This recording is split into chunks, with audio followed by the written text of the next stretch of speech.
আসসালামু আলাইকুম। আমন্ত্রণ বাংলা ভিশন সংবাদে। আপনাদের সাথে আছি রওশন কবির।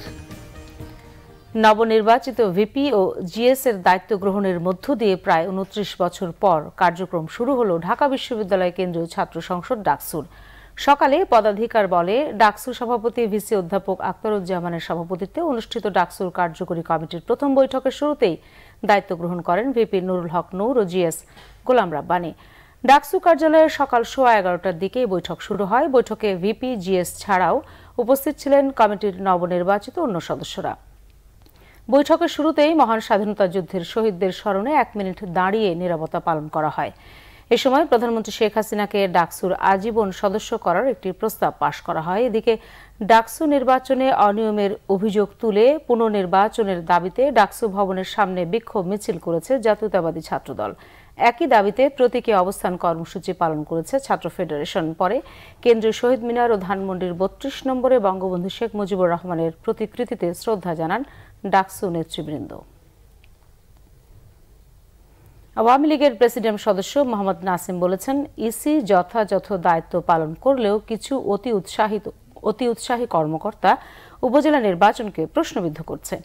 এ ব্যাপারে নির্বাচন কমিশনকে আরও তৎপর হওয়ার আহ্বান জানান তিনি। জাতীয় প্রেস ক্লাবে এক আলোচনায় মোহাম্মদ নাসিম আরও বলেন, পরিবহন শ্রমিক ও আইন শৃঙ্খলা বাহিনীর অবহেলার কারণে সড়কে নৈরাজ্য থামছে না। সড়ক ও প্রশাসনের শৈথল্যতার বিরুদ্ধে সামাজিক আন্দোলন গড়ে তোলা হবে বলেও জানান নাসিম। ছোট ছোট লাট আছে বিভিন্ন জায়গায়। বিএনপি মহাসচিব মির্জা ফখরুল ইসলাম আলমগীরের অভিযোগ, জনগণের অধিকার কেড়ে নিয়ে পুরো দেশকেই কারাগার বানিয়েছে সরকার, ছদ্মবেশে চালাচ্ছে একদলীয় শাসন।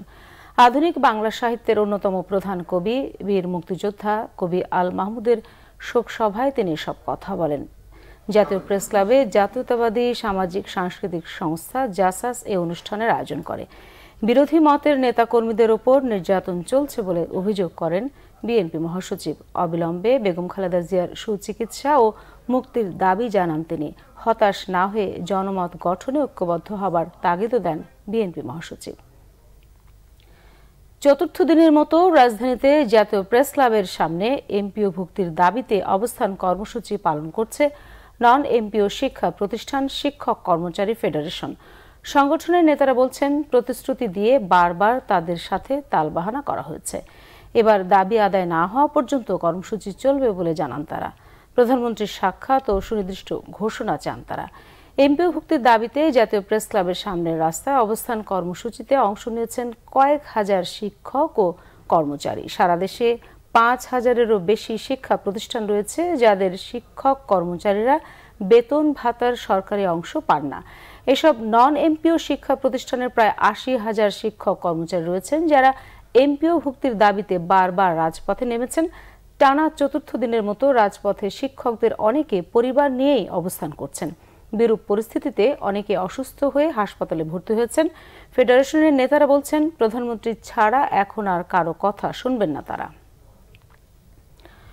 গণপরিবহনে এখনও শৃঙ্খলা ফিরিয়ে আনতে পারেনি পুলিশ। ২-১ মাসের মধ্যে শৃঙ্খলা ফিরিয়ে আনার আশ্বাস ডিএমপি কমিশনার আসাদুজ্জামান মিয়ার। রাজধানীর ডেমরায় মাদক ও জঙ্গিবাদ নিয়ে সচেতনতামূলক এক অনুষ্ঠানে তিনি সব কথা বলেন। ডিএমপি কমিশনার বলেন, চালক, মালিক, যাত্রী কেউ আইন মানে না। যদি কোনো বাস প্রতিযোগিতা করে এবং যেখানে সেখানে দাঁড়িয়ে যাত্রী ওঠানামা করে তাহলে কঠোর ব্যবস্থা নেওয়া হবে। তিনি বলেন, দুর্ঘটনা কমাতে বাস চালকের পাশাপাশি পথচারীদেরও দায়িত্ব রয়েছে। যানজট নিয়ন্ত্রণে হিমশিম খাচ্ছে পুলিশ। তবে মেট্রো রেল, এলিভেটেড এক্সপ্রেসওয়ে সহ বড় প্রকল্পগুলো চালু হলে যানজট নিরসন হবে। দর্শক, এই ছিল এখনকার মতো। পরের সংবাদ বিকেল ৫টায় দেখার আমন্ত্রণ রইল। এছাড়া ফেসবুকে বাংলা ভিশন সংবাদ সরাসরি দেখতে লগ ইন করতে পারেন facebook.com/বাংলাভিশনে। ধন্যবাদ সবাইকে।